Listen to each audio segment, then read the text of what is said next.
Well, here we are for DSE week 3, where we're talking about making disciples of Jesus Christ. And this is what I like to use to signify what it means to be a disciple maker, because we all know that in a relay, a baton is crucial.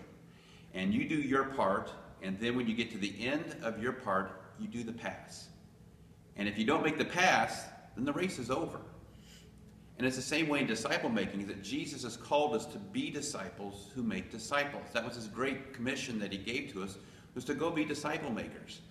And I think a lot of times we get focused on being a disciple and we forget his command to go make disciples. We forget to pass the baton.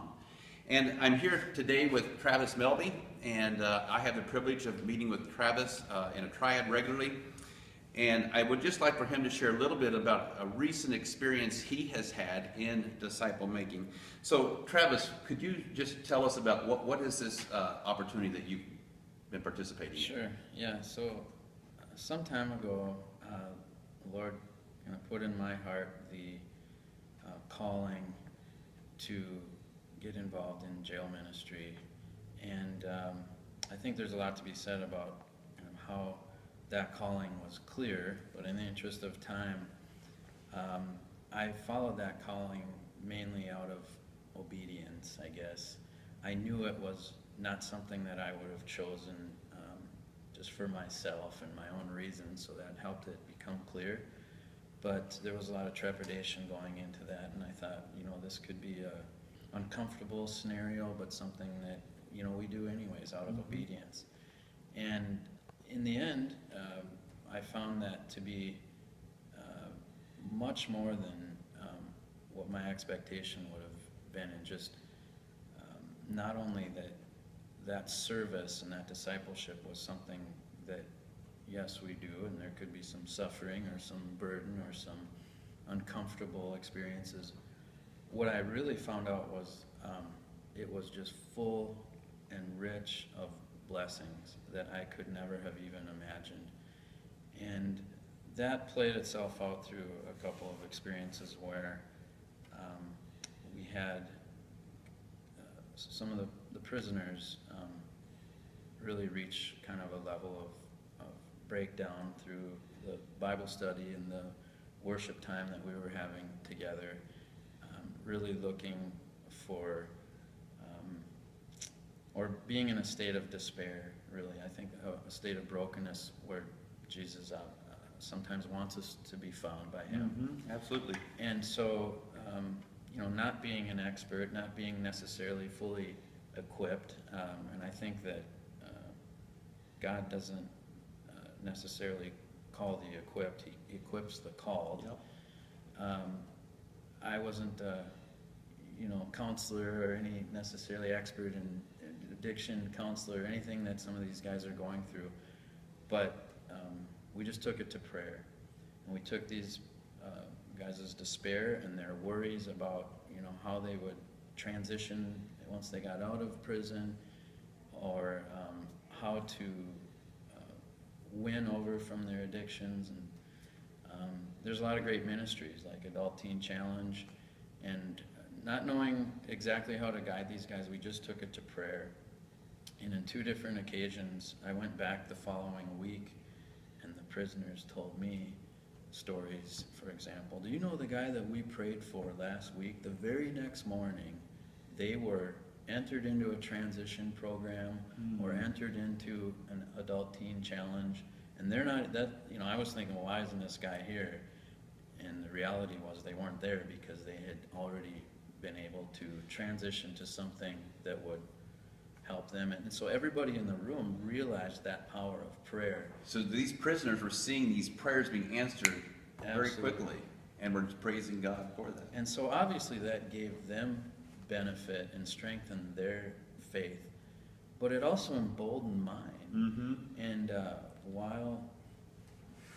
and then seeing the Spirit move in other ways. It's hard to describe in words. It's one of these things that when you see the Spirit working, it's really something you need to experience.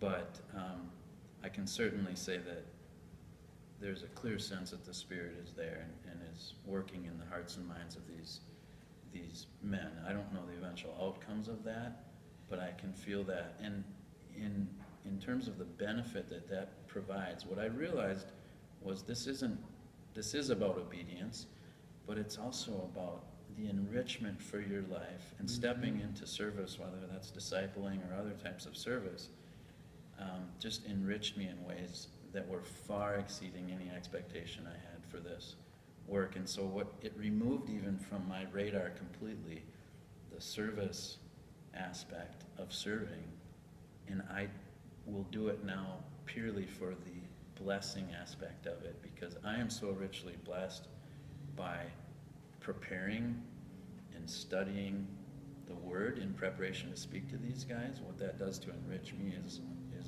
amazing. Because you told me in a conversation we had a few weeks ago, Travis, you said, I can't go back.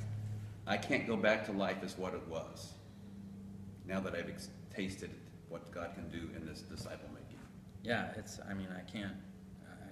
can't wait to experience this again. I think once you experience something like that through service, where you know the Spirit's working, you know that you're aligning maybe some gifts and talents that you maybe didn't even know you had with some way to reach others, and then feel the benefit of that, not only for other people, but what it does for yourself as well. You just want more. You just want more of that. You want to experience that. And I think there's two sides of selfishness of maybe why we serve or why we disciple. Tell us about those. It certainly should not be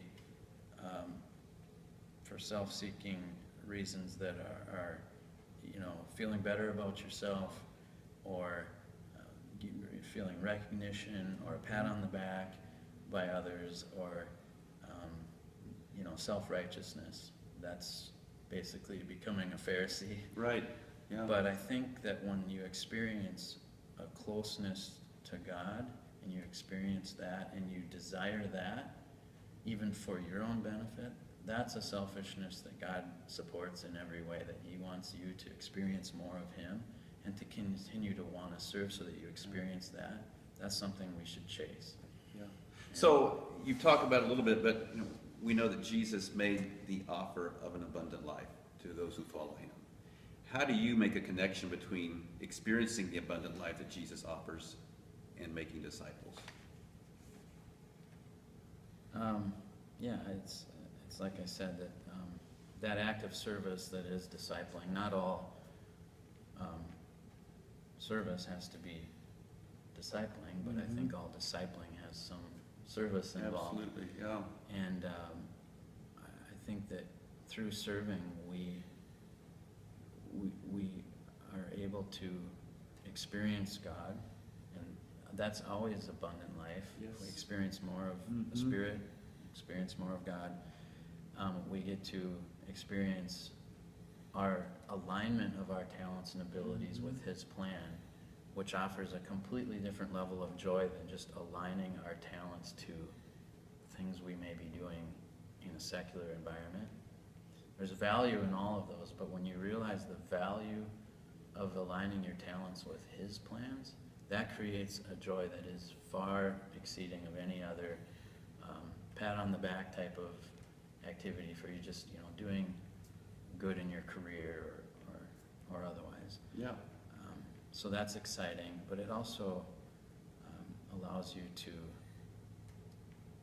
to experience God in ways that it's hard to explain, I guess, in words, but Joy, abundance, peace. Those are some of the words that might go along with that. yeah, Yeah. it's a good feeling. So Well, go ahead. I encourage, there's no one set of serving that is aligned. I think there's a lot to be said about finding that calling for yourself and spending that time in prayer and discernment. But whatever that service looks like, I would encourage people to just take that step. Good. For me, I had this envision sometimes that taking that first step looks like getting on a tight wire, and God maybe kind of hold you up as you shake over the Niagara Falls or something, tightrope walking. And it's not. I think it's taking that first step into the Lord's hand, and it then becomes more like a super escalator, and He will just carry you along. But All right. take Well, Travis, thank you so much for joining us this week, and hope you and your guys there at the prison ministry continue to have a great time of experiencing your relationship and walk with the Lord together. Thank you. All right.